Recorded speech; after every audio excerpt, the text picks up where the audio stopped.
world now dominated by 700 horsepower plus supercars and 1,500 horsepower hypercars. The likes of the BMW M3/M4 can sometimes get overlooked. These days, you're not intimidating anybody by showing up to a drag strip in something like this Signal Green M4 Coupe, but then again, BMW never intended for it to be raced on a straight line. On display at the automaker's Abu Dhabi showroom, this car is packed full of optional extras like the M Performance kit with carbon fiber components, an Akrapovic exhaust system and yellow calipers.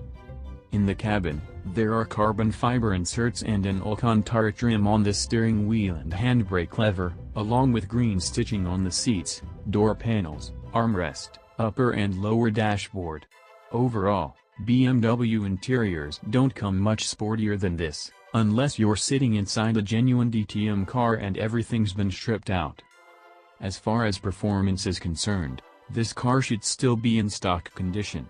This means that it puts out 431 PS and 550 Nm, 405 pounds-to-foot, of torque, which help it get from 0 to 100 km per hour, 62 miles per hour, in as little as 4.1 seconds, so it's still quick enough to keep up with its direct rivals, the Audi RS5 Coupe and the Mercedes-AMG C63 Coupe.